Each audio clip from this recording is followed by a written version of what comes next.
Welcome to Live Action Star Wars. I'm Ralph. I'm James. And today we are discussing Star Wars Rebel Assault 2 The Hidden Empire. I forgot this game had a subtitle. It's always just been Rebel Assault 2 to me. It's a good subtitle, though. It is a good subtitle. Like, it fits. Yeah. So, all right. Did you ever play the first Rebel Assault? Yeah. I don't think I did. I don't remember it if I did. Like, I was going to go back and look and see, oh, yeah, I played that game. But I cannot remember it for the life of me. Because this one was, like, totally different, right? It's different characters and everything. I believe so. Yeah. The first one used still images from the movies and then animated the mouths. Okay. 16-bit style. Yeah. So, like, they used the, like, A-Wing pilots, like, shots of A-Wing pilots from the movie, created a still pixelated version, and then, like, put them in Beggar's Canyon. Okay, cool. In the background and stuff. But they didn't do that for this game. And the reason that we are covering a video game is because it's pretty live action heavy. Like, I was surprised when I pulled up the video last night when I was watching this of the full motion video, like cutscenes and, you know, kind of partly gameplay as well. And there was like half an hour of footage. Yeah. I was surprised at how long it was. I was expecting sort of 10, 15 minutes, but I was not. It was a good half an hour of stuff. Yeah. And good stuff. I think. I mean, I've definitely watched worse. I mean, pacing issues aside, acting aside, story-wise, I thought it was pretty good. And kind of what I want Rogue Squadron to be. It's very much a video game story, and like a video game from the 90s. So it's like, it's not character development and things like that. It's do the thing to get to the next place. Really, not character development. There's no character. I mean, the lead character is Rookie One. It's the audience surrogate. It's the player surrogate character. It's generic white blonde guy. But it's like, it does the job for what it's like, for the game, for a game of that era and stuff, where you're not like doing a Last of Us or something like that, where you're the game is the characters. It's a game. You're shooting things, you're flying things. Like, that's all it is. Yeah, Naughty Dog kind of created that with the Uncharted series and Last of Us, where it's I don't know if I'd say that they created it, but they've like really honed in on it and seem to be the people who get it right more than anyone. Right. Right. Yeah. And a lot of storytelling takes place like during the gameplay as well. Yeah. On those Naughty Dog games. And so, like, with this, I know that in between the scenes, it's literally just shooting guys, flying stuff. And gameplay wise, it's like, because the video that I watched wasn't the one that we linked, but it was a different one that like had a couple of like alternate endings and things like that on the video. And the cut that had included some snippets from basically each level. So like a quick run through. So it's essentially like the whole game in half an hour, but just like quickly chopped up. And so I was like, oh yeah, God, I do remember this mission, and I do remember this specific camera angle as you're hopping over what looked like a train track or something, like to get to from one part to the other part. It took me right back to the mid-90s. This came out in what, 95, I want to say? Yeah. 95. I played it on the PS1 when it came to PlayStation. I think it was a PC game originally, I want to say. I had it on PS1. Yeah. And then Rebel Assault 1 I had on Sega CD. I still have it on Sega CD. It's still sitting in the front room, Yeah. It's, and like gameplay wise though, it's very much of that Sega CD, PlayStation 1. It's an on-rails shooter. It's like, it reminded me a lot when I was watching some of the gameplay stuff of like an arcade shooter, like a Time Crisis, where you're not running around. It's point, shoot over here or there or there. Like, it's like move, and it's like quick snap. It's, you got to get to that person while he's still out of cover. So it's not the most dynamic gameplay or anything like that. And then the flying is, you know, you're going through a tunnel or you're going through space, dodging asteroids, like blowing stuff up that you need to blow up. But it worked. And I remember being excited about this game. I remember saving up money to buy this game. I remember where I was when I bought this game. It's just one of those things, and like the box art especially is iconic to me, because you've got I mean, it's not the Millennium Falcon, but you've got a YT-1300, you've got a B-wing, Right. you've got a Y-wing, you've got like it's iconic. Yeah.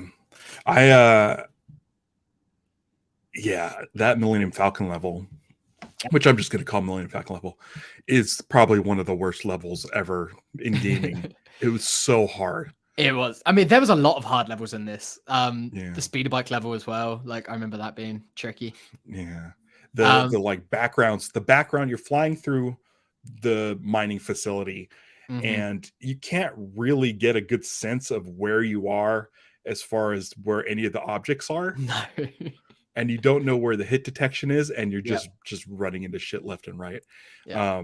It took forever. They had a code system. Luckily, you could pass that up. Okay, so before we get way into it, Yeah. I want to take this time early in the episode to mention two things. Mm-hmm. The first thing being the most important thing. For those of you listening on the audio feed, in 1 week from today, Yes, earlier than planned. Earlier than planned, and there's a reason for that. We'll talk about that in a second. We are doing a Data Link episode, which is on YouTube only, and we are discussing the Star Wars radio drama, the original. I have a feeling Empire Strikes Back and Return of the Jedi will come down the road. I hope so. James had never listened to him before. Nope. I have. And I was like, we'll give ourselves a month. Well, not this next Data Link, but the following one in February. It's like 12, 13 episodes long. They're half an hour each. We're busy people. Yeah. I got through it in 3 nights. Yeah. It's so good. Yeah. We don't want to talk about it yet. But so join us in 1 week for Data Link. We'll be talking about that. Possibly guest Patrick Kotner. That'd be cool. Will be joining us because he was like, "Oh man, I love the radio dramas." I'm like, "Hey, if you want to join us, go for it." And he's like, "Plus, we've called him out now, so he kind of has to, I think." I mean, I don't know. We'll see. If he doesn't want to. Here's the thing, though. Like every time we have Patrick on, it's 10:30 in the morning, New York time. Patrick, as of December 1st, is now living in California. So getting him up at 7:30 is a different story. Yeah, especially if he's got a show the night before or something. Like, yeah. Oh, now I can't delete. Now I can't delete comments anymore in the section. I think the people on YouTube aren't going to see that. That's only on Twitch, but we've got a Twitch bot. And yeah, no, the remove thing is gone again. But there you go.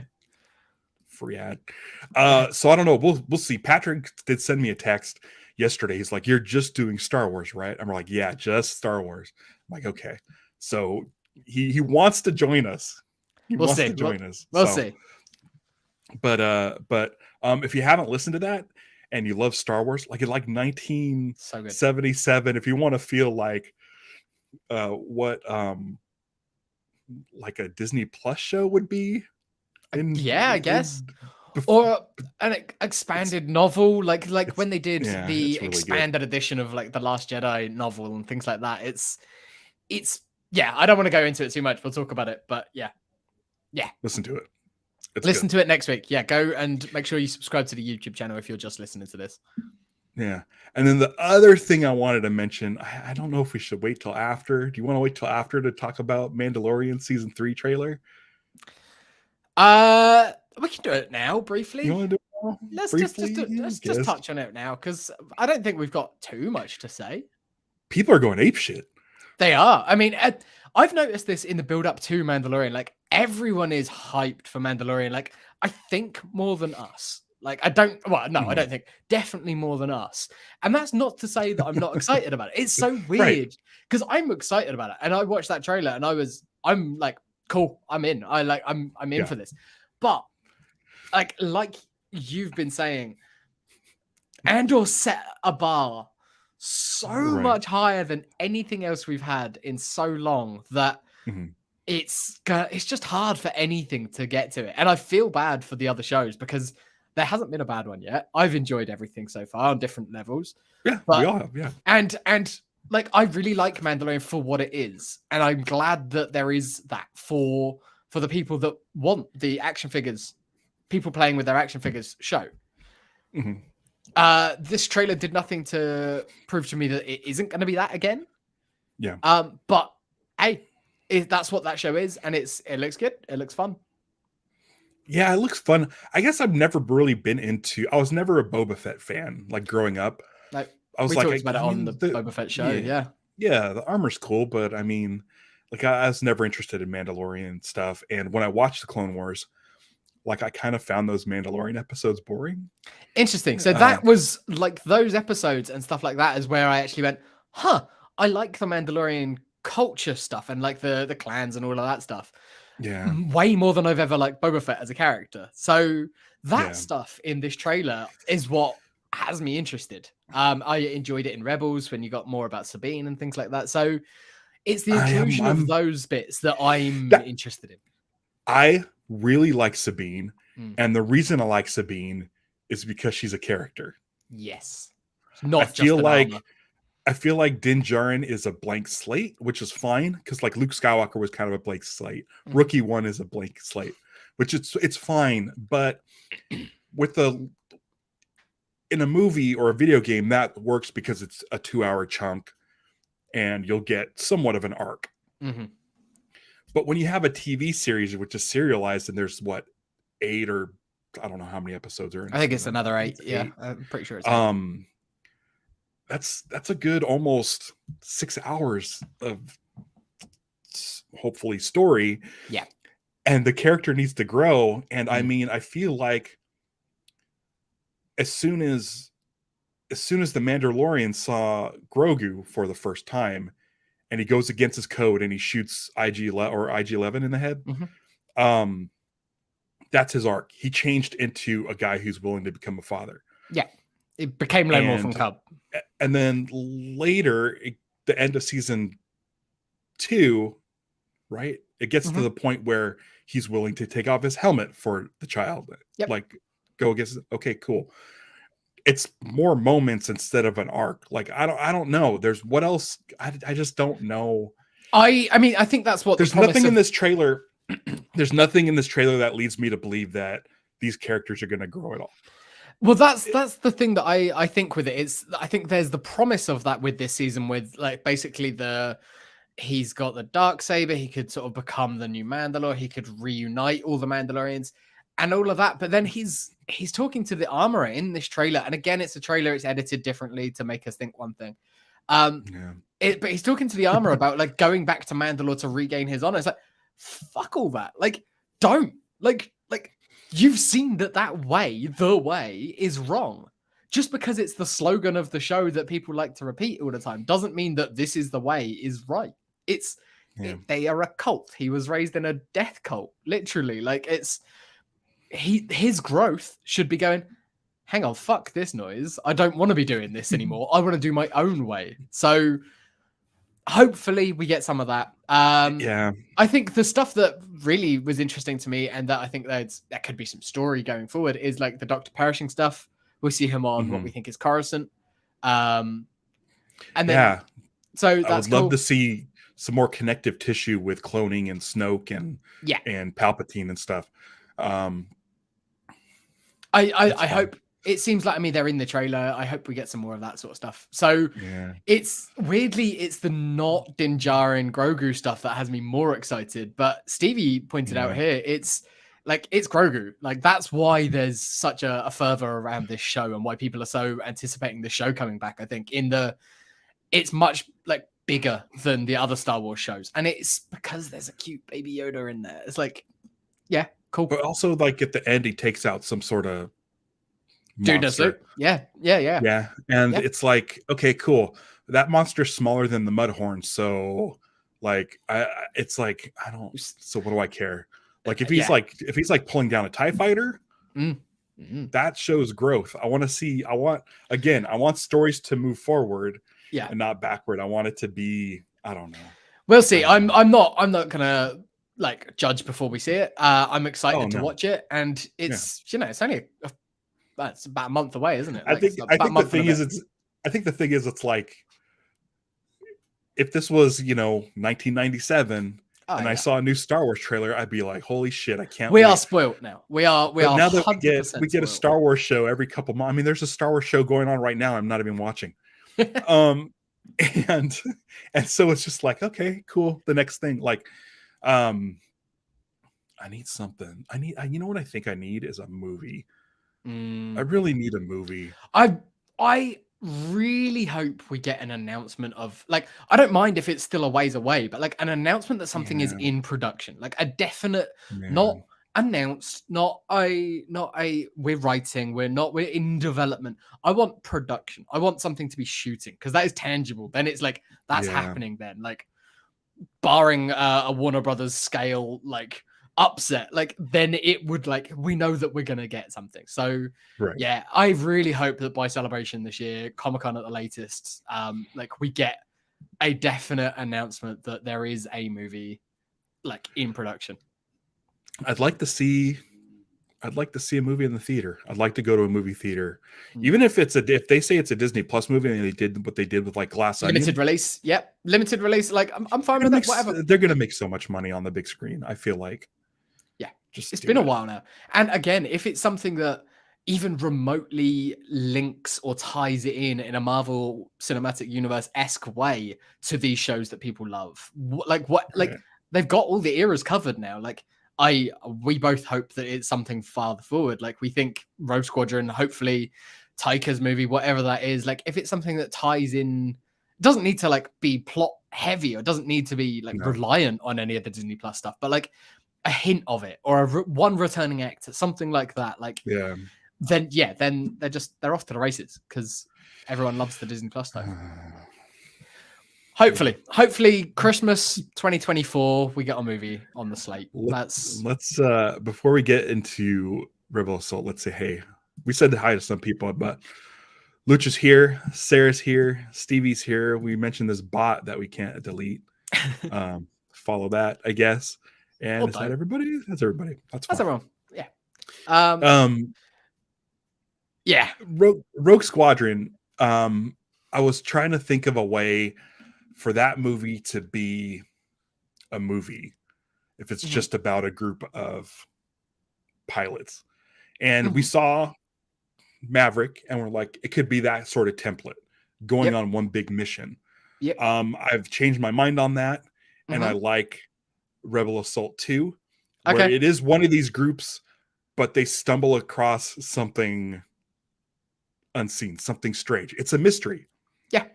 For the characters, it's a mystery. For us, we see the TIE fighter, the Invisible, the TIE Phantoms.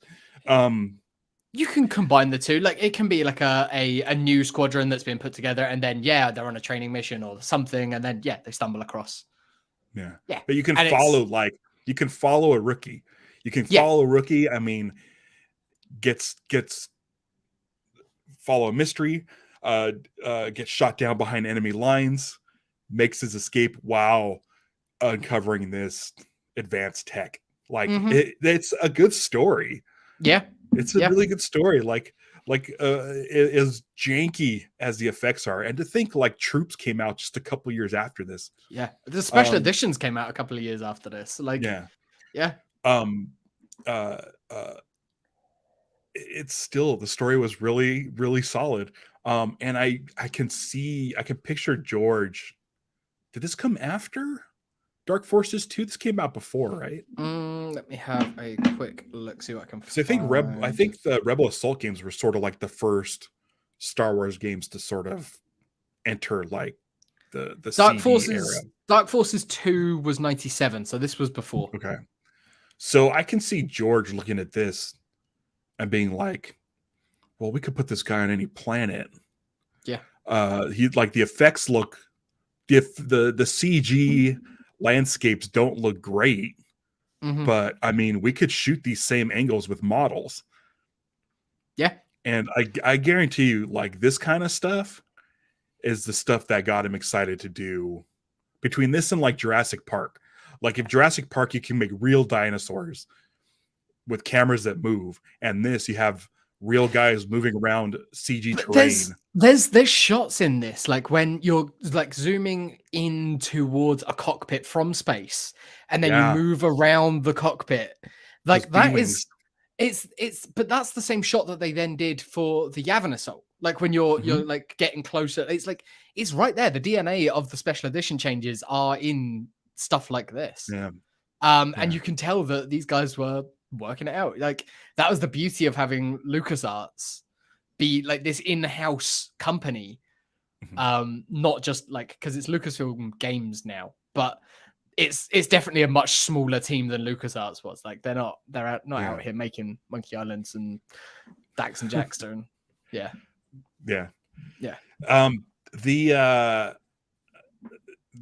There's some. I actually took a buttload of notes. Wow, I Pull didn't those take up. any. Cool. That works out because I can hit bullet points. The thing I wanted to bring up was, first of all, speaking of B-wings, I feel like the B-wing pilots and the X-wing pilots helmets were wrong. They were I mean, like there was swapped. Yeah, the very beginning, like there's X-wing pilots in the B-wing helmet, like full helmet thing. And then we got basically a hodgepodge of whatever helmets they had. Someone is out there wearing Wedge's helmet. There's like the generic white helmet is seen quite a bit. It's literally it's going to be whatever helmets they had lying around. And you know, it wouldn't surprise me if that's like the same Wedge helmet that Dennis Lawson was wearing. I'm assuming it was. It's probably just like they went to the prop store and went, okay, cool, that one. Oh, we can't take that. That's Luke's. Maybe they thought Biggs's was too iconic as well. Like, I don't know. I kept looking at Admiral Ackbar to see if they, carted out the costume, but it might have been footage from Return of the Jedi because some of it looked looped, like some of it like rocked back and forth. Most of the Darth Vader stuff was like reused, respliced into like there was one shot. There was one shot of Darth Vader was like a shot looking down, and Darth Vader looked like he was like 5'2". Yeah, like there's obviously new stuff in shot, but like there's obviously the meditation chamber, which they've just essentially just pasted this new admiral over the top. But for proof of concept, though, that's probably something George Lucas like, oh, I can take shots from one scene and yeah, absolutely. And then there's just simple shots of like him turning around on the bridge of the Executor. It's him turning around and then walking towards. That's taken straight from Empire Strikes Back as well. Like there's a few of those. But it doesn't matter. It's a generic thing. Hell, George did it himself. He reused shots of the Lambda coming into the docking bay. He used that in the special edition of Empire.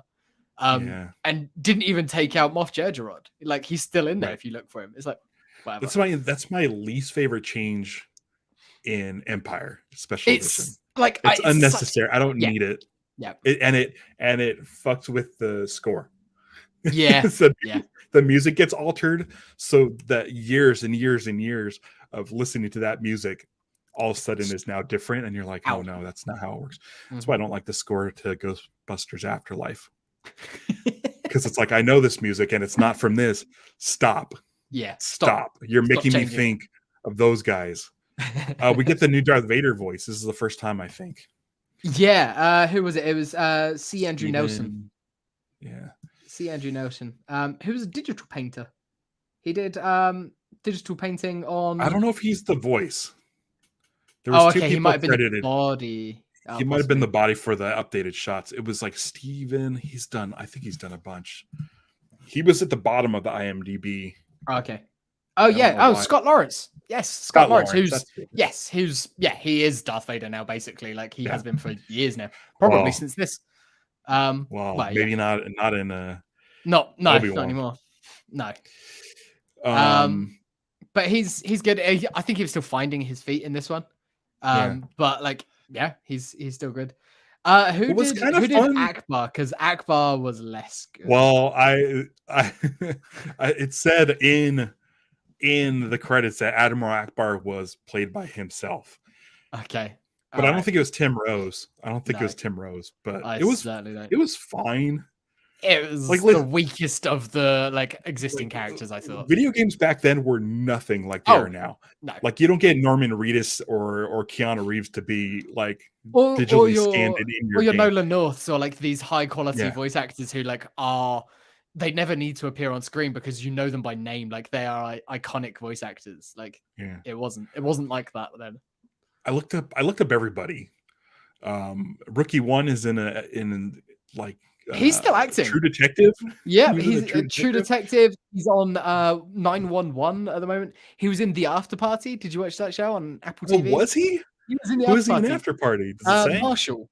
Marshall. I don't know if that's a Marshall or a character named Marshall. I can't remember. But yeah, he was in there. That's great. Yeah.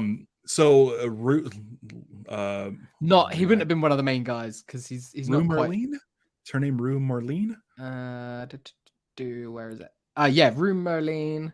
She played Irene in Last Crusade, who Yep. is Indiana Jones's assistant or secretary. I'm not sure. Oh wow. When Okay. he's at the beginning, when he's coming yeah. out and all the students are Students. surrounding Indiana Jones, Wow. and he's like, Irene, did you get my messages or whatever? Yeah, that's her. So she's only done one thing since Rebel Assault 2. Oh no, did it kill her career? No, She because passed away. no, I mean, she did like nothing after that until 2017. She played Margaret in Biophilia. Don't know what it is. But she was also Jan Ors in the first Dark Forces game. Kyle Katarn's love interest. So that's pretty interesting. But It that sounds was probably like just she was a voice. yeah.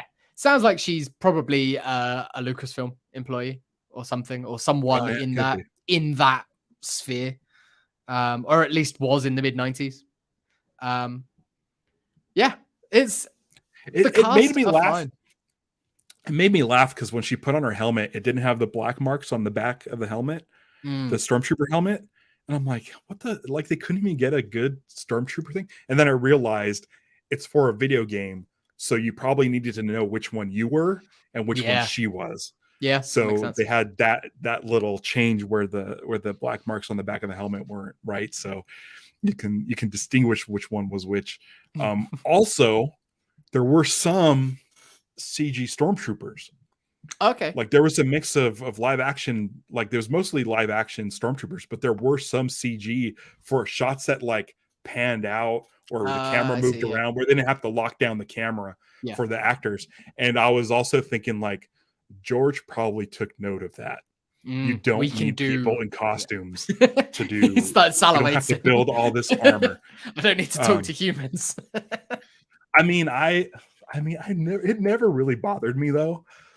Like, there's some shots of the clones in, there's a lot of shots of the clones in episode 2 that are a little bit like, oh, they look CG. The way they're animated don't look right.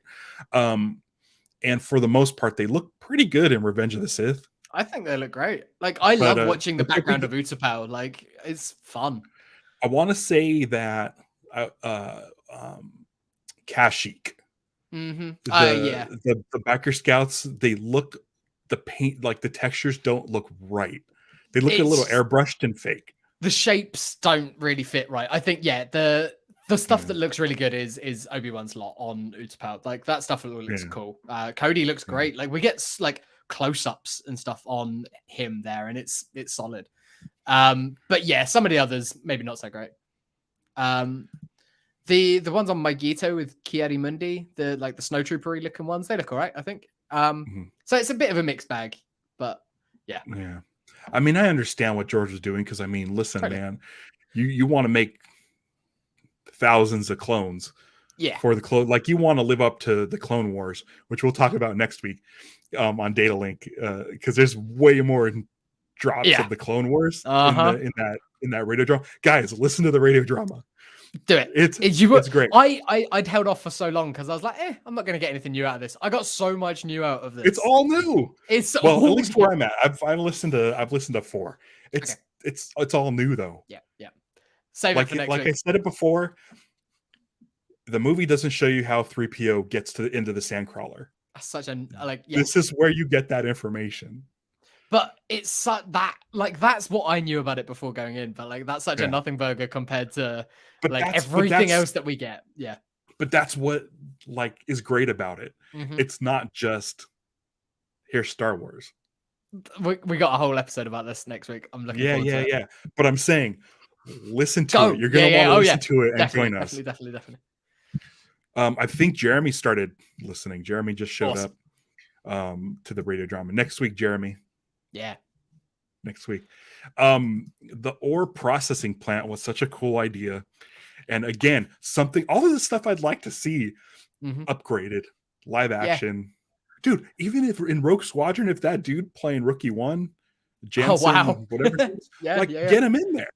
That would be amazing. What a nice little Like name nod. him, Make name him him an Rook, admiral and just or something, or make him the same guy, but just yeah. call him like he changed his name to Rook. Oh wow, yeah, Admiral Rook. There you go, Yeah. right there. But it's like whatever you rank to give it. no, but he's the same character, Mm-hmm. 100% the same character, because this takes place. After This play takes place after the Death Star explosion. Yeah, After the so first Death Star. Yeah, it's fairly generic. It's like literally the planets and stuff like that. They are stand-ins for planets and locations and types of places that we've seen. So was it? I don't think it was Endor with the speeder bikes. I think they said it was like It was Andor. like a weird, It was like weird either swamp planet. yeah. It's like but it's essentially it's your Endor stand-in. But and then you got his Endor helmet with the flight suit looks so bad. Yeah, I did not care for that look. No, you've obviously they're you've got just your grabbing deserts, you've whatever got they have. your and it's just using the elements and going, this looks familiar to Star Wars fans, like the Corellian freighter. You know, people know the Millennium Falcon. They'll be excited. They'll want to see it, and of course they'll want to pilot it. I thought it was interesting that like the character in the plot of the thing made no attempt to sort of like try and find that like the pilot of the Falcon to see if he was still alive. We saw in the video that he got shot up a little bit, but like made no attempt. He's just like, right, there's your ship. I'm taking it. I'm out. Let's get to the next level. Next level. We don't need to do a rescue mission here. Yeah. TIE Phantoms, the Phantom TIEs. That's sort of that is the hidden empire. That's the secret of this. That's the main antagonist of this game. I thought the way that they were introduced with like essentially the Space Bermuda Triangle was quite interesting. It was like this. That was why they were testing them there, because there's lots of rumors about ships going missing there and unexplained things happening. Thought that was a really cool like story idea of having that be why they would test and build these things out there. And I really like the TIE Phantoms. I don't know how I feel about cloaking in Star Wars in general, because we don't have like much of it. We've seen bits and bobs. Like Darth Maul's ship could be cloaked. We've seen that in like deleted scenes and things like that. But so I like it as a thing that exists but is very, very rare. Right. That's what's great. That's what's great about this, is because at the time it wasn't a thing that anyone had thought of. And so it's like, nothing what is could be a shooting new at threat? us. Yeah, what could be a new threat? Yeah. And then they did a really nice clean job of going, all right, so time frame wise, why don't we ever see these again? At the end, they recover one of these TIE Phantoms and then it just blows up. And it's like, okay, cool, right, we can't do anything with that. Fine. Yeah, all evidence of how to create this stuff has disappeared. They did the same thing with the TIE Defenders in Rebels when they like canonized the TIE Defender program, which again was an old EU thing. When they put them in Rebels as like a Thrawn project, the Rebels crew blew them all up. So that's why we don't see them in the original trilogy. So if you do Rogue Squadron and reintroduce this threat of phantom ships, Project Phantom taken out, go back to Rookie One, and he says, I've seen this technology. We've been trying to recreate it for years. We don't know how the Empire did it. I want to go on the mission. Because he's been like a scientist this whole time.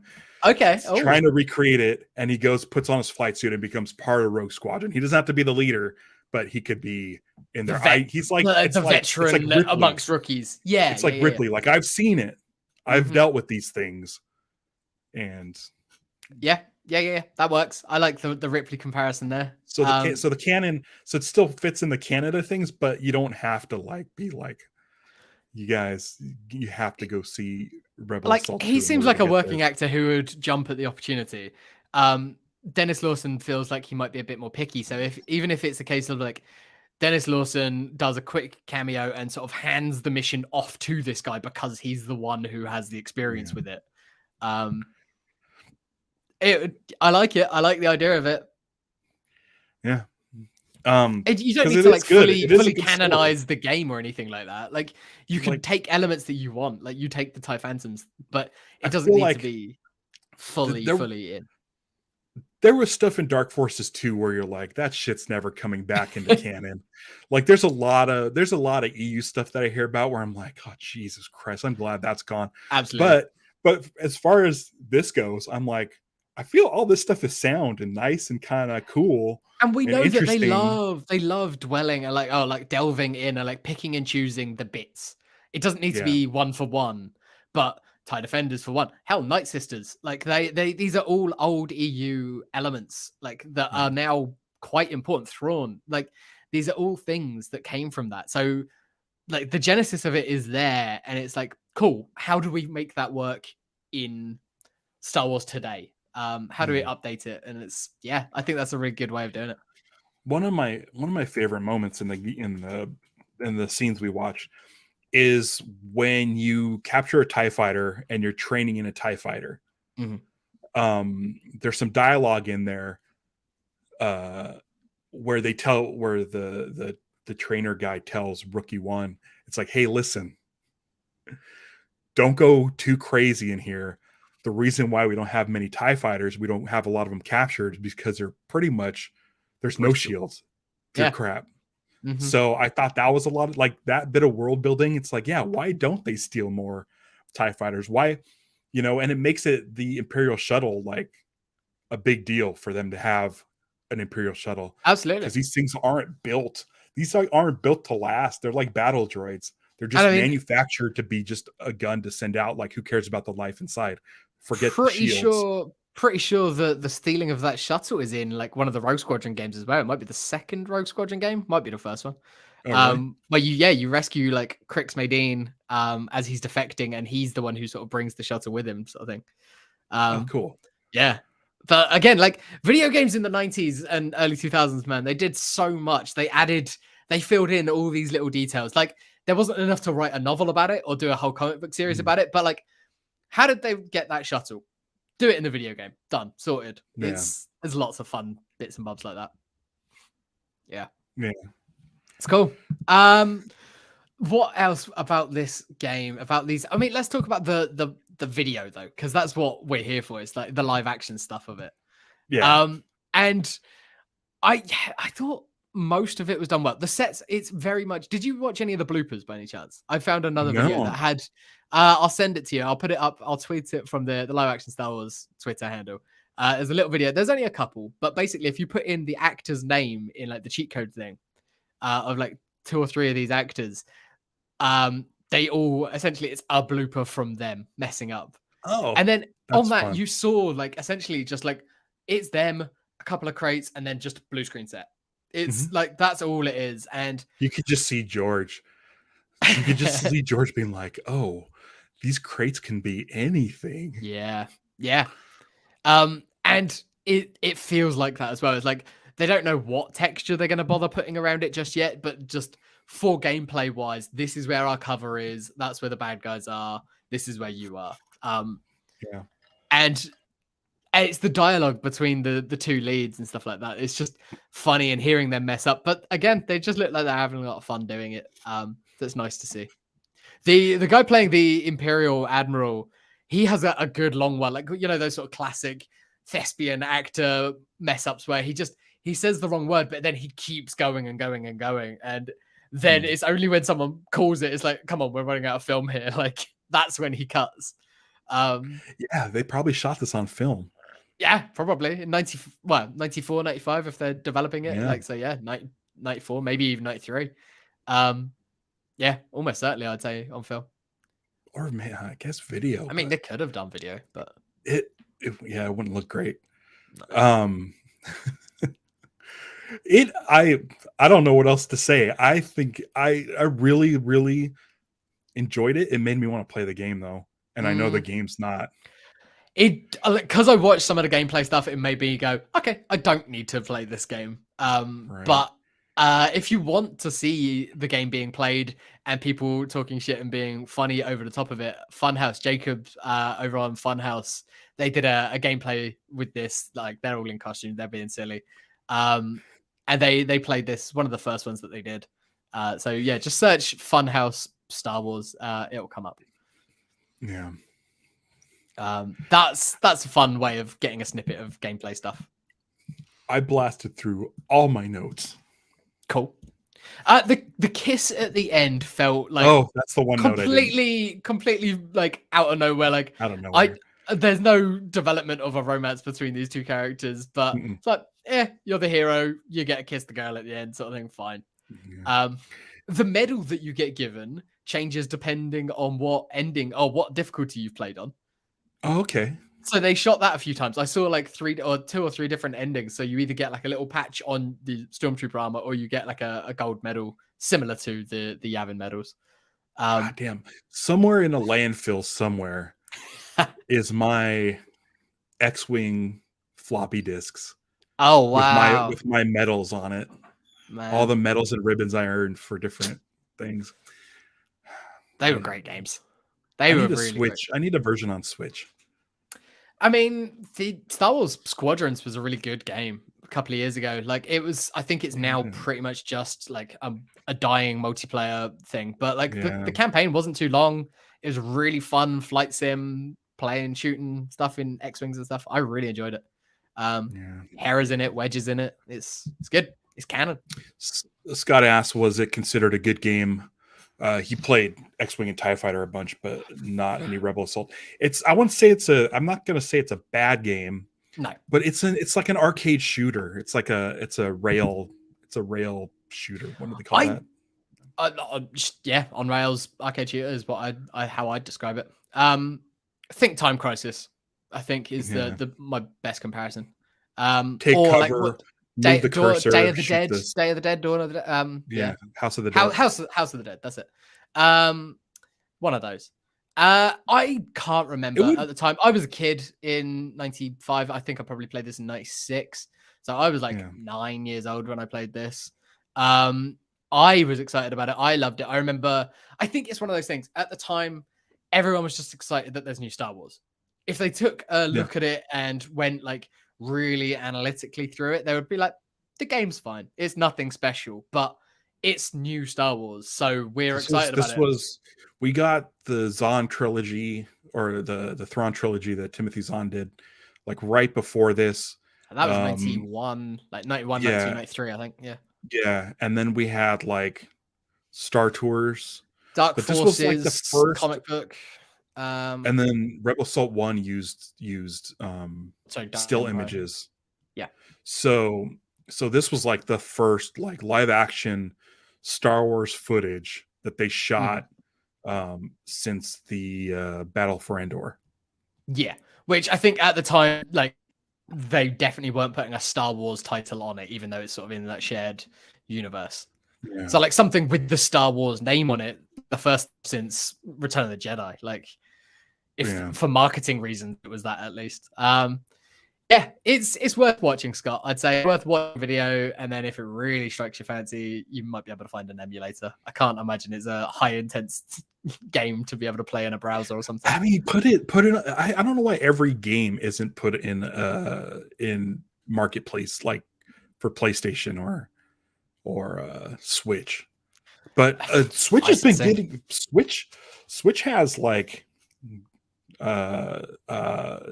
what is it? Jedi Order, Jedi Academy. Yeah, Jedi. It's again technically the Dark Forces game had such a weird fucking titling. So you had Dark Forces, Dark Forces 2, Jedi Knight, Jedi Knight to Jedi Academy. Like it just Yeah. like the amount of like They released spin-offs. Star Wars Commandos. Yeah. Was that the Clone Wars one? Republic Commando, I think. Yeah. So they're like every 6 months or so, they'll just release some classic Star Wars game, and it's like, guys, let's figure out X-Wing. Let's figure out how we can pare it down. It's available on the PC. Like, I think it's Good Old Games, GOG. Because I think there's a lot of controls that you have to use. And so I got it on there because I think it was free, or it was like $2.99 or something. So I was like, fuck it, I've not played this game in 25 years. Like, let's fire it up. And you can play it on any system because it's not going to be an intensive game.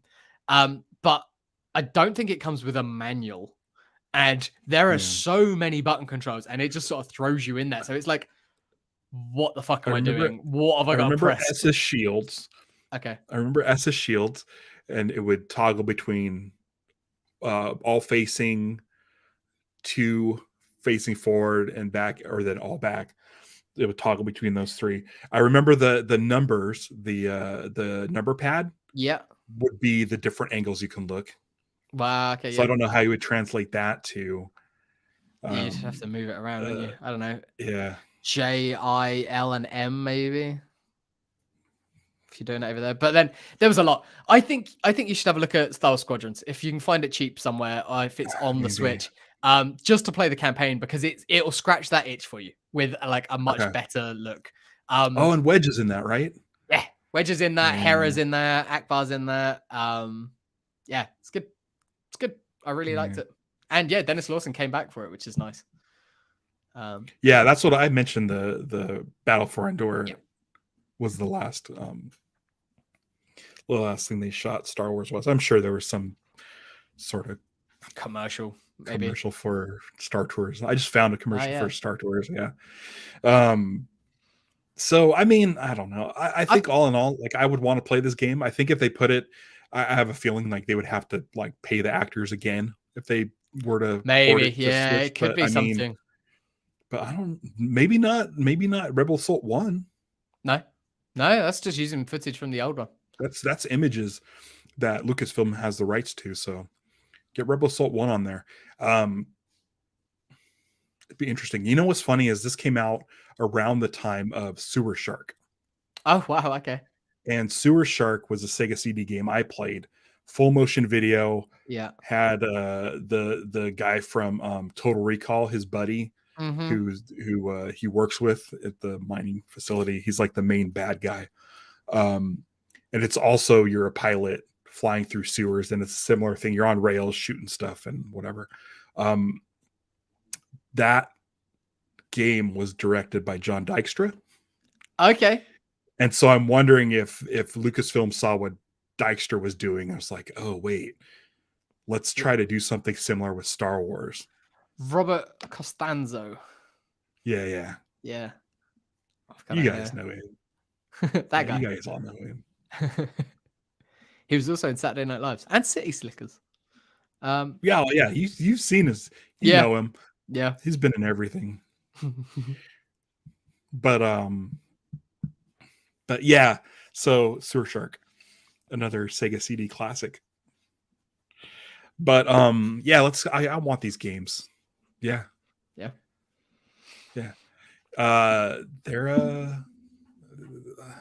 I mean, they're not, I wouldn't say they're good games, especially by today's standards, but I think they're playable and it would be fun to pop it in. If my Sega CD work, I play Rebel Assault 1 right now, but amazing. It doesn't. But yeah, John Williams music, take it from the movies, great. Yep. It's fun. It's fun, and I want Rogue Squadron to be this. There you go. I want it to be a sequel, essentially, to this, like a mystery behind enemy lines. Yep. But after Rise of Skywalker. I think that works, and it fits timeline wise. Like if he's a rookie around that time, you go 30 years ahead. It's about right. He's about the right age to do it. He could just slot right back in there. Can you imagine getting that phone call? Hey, remember that video game that you did in '95? You probably worked on it for like maybe a week tops. Maybe, yeah. I wonder if he did anything before that. I like, or was that a first job sort of thing? Well, I'm glad he's still working because Yeah, his performance is all right. fine. It seemed like yeah, definitely video games back then weren't something that was thought of as art. It was one of his first things. He did a pilot for Radioland Murders in '94, uncredited. So a nothing part in a pilot that didn't go anywhere. So is that did I Lucas would try to do that series? assume so. So he's just like, oh, sorry, the thing didn't work, but we're working on this video game. Yeah, Like at the same time, they probably just gathered these people up from around the the Lucasfilm office, stuff. but they He was needed in an it. actor for He was in a the lead. short film, like one of three people in a short film called Male Bonding, but spelt MAIL, in '95, and then this also in '95. So like It he launched his was, career. and get this, guess what video game he did after this? Oh no, what, Sewer Shark? No, Sewer Shark was. Top Gun, Fire at Oh, Will. that's great.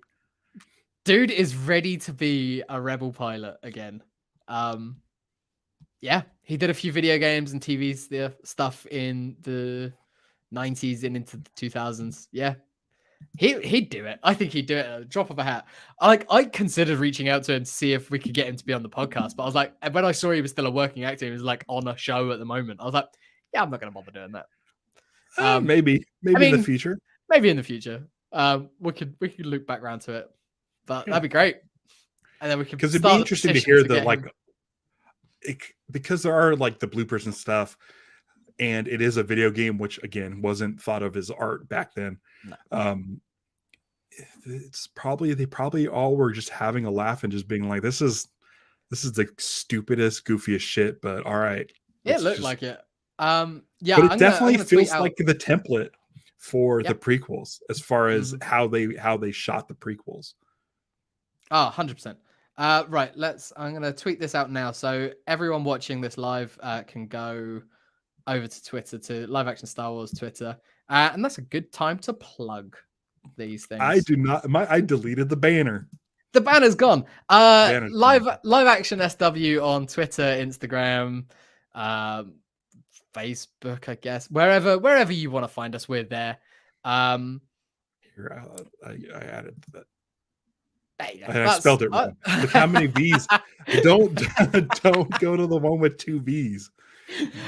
Do see if someone's taken it. There we go. There it is. Go there. Give us a follow. Give us a share. Tell everyone about it. Make sure you're following the YouTube channel, because that is where you're going to find the data links. And next week's is going to be a fun one, I think. I can't wait. I'm hoping I might get a phone call halfway through it telling me that my car is ready, because I got to take my car into the shop next week. But that'll be fun. Maybe I'll put them on the call. Yeah, fine. Yeah. But I think that's going to do it for this week. I don't have anything else to say. Yeah, I'm really looking forward to next week. So join us. It'll be fun. And if you can't make it live, don't worry about, if you don't have time to listen to the whole thing. Don't feel like you have to skip the episode. Like, you've seen Star Wars, you know how it ends. If you can listen to it all, brilliant. Like, you'll get more out of our episode. But like, it's fine. There's not going to be anything that like is crucial if you don't catch it. So tune in. It's like, I mean, it's like when you watch the Tosche Station scene. I can't say that. And you're like, oh, cool. It's more with Luke Skywalker on Tatooine. Yeah. We got so much. It's more. Like that. It's like that. It's like you get more things like that, and it's amazing. And I look forward to it. I can't wait. I can't wait. It's great. I can't wait. It's such a different view on how things were. But it's also coming from 1981 this came out, so it was after. Oh, was it? These are things that I don't know. I think it came out after Empire was out. I was going to say, because there's certainly things in there that link to Empire, But I Yeah. was like, are they doing this because they know that this stuff is going to be in there, like the special, like the Christmas special, where like they're sort of teasing it forward. But if But it it's came out still afterwards, then it still feels like it's from that era. 100%. It's not like Rogue One is great and fits into Star Wars great, but it doesn't feel like it's from 1977. Yeah, It still it feels wasn't. It modern. clearly wasn't made in Yeah. 1977. Whereas this This could have been. yeah. Yeah. This, if you told me that this came out in 78, I would have believed you. Like, yeah. Right. Yeah. Right. But I think 81. Okay. Good to know. That's gonna do it though for this week. With live action Star Wars. Thank you for joining us.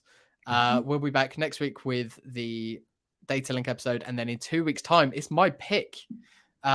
Shit. Yeah. I again haven't done it, so let's pull something from the list as we are talking. Don't make right it now. sad. Don't make it sad. Don't make it rubbish. Let's try and do something fun. We haven't done a movie in a while. I don't know if I want to do a movie. I would say hold off on movies. Okay, that's fine.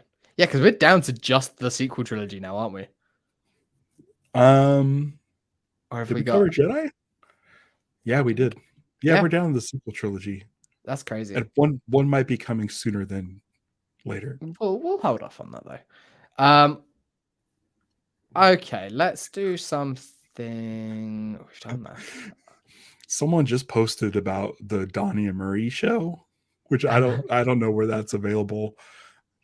I don't think there's any cancer kids in that one. I kind of like. Part of me wants to do something funny, but then like I've done a lot of the behind the scenes stuff recently. And we're done with video games, right? This is the last Pretty much live action. so, I think there was only the two. yeah. Dark Forces 2, Jedi Knight 3. Mhm. Jedi I mean, Academy. we've got a board game on there. But No, no, I want to squash that one. yeah, I've I've seen the footage. Let's I've not. seen the footage. It's not going to be fun. We need to update this list. I haven't crossed off things that we've definitely done on here. Let's do. I like that. That's fun. Let's do the Conan O'Brien, the young Han Solo auditions. Okay, it'll be nice and easy. That's nice, easy, it's short, it's funny. Yeah, let's do it. Cool. Conan O'Brien. We'll tweet it out, but you can find it on YouTube. Yeah. Series of sketches on there. Really fun. Cool. And that'll be in 2 weeks' time, which I believe is going to be our last regular episode before. No, there's maybe one more. I don't know. There's I forgot about this. That one might. Do you work that day? I've got work that day. Yeah. Okay. Basically, hold fire on that one. Timing might be a bit off and different, or it might be potentially on a different day. Who knows? Yeah. My schedule for the project I'm working on is exactly the same as it was last time. Yeah. And last time we didn't do a show because it was Data Link week, and I got home at 7:40. Yeah. But even if we just do a shorter episode, we might be able to do something. Stay tuned. It's a couple of weeks away yet. We should know a little bit more as we get closer. Perfect. Yeah. Right. That's going to do it though. Thank you for joining us. Don't give in to hate. Celebrate the love. Punch it.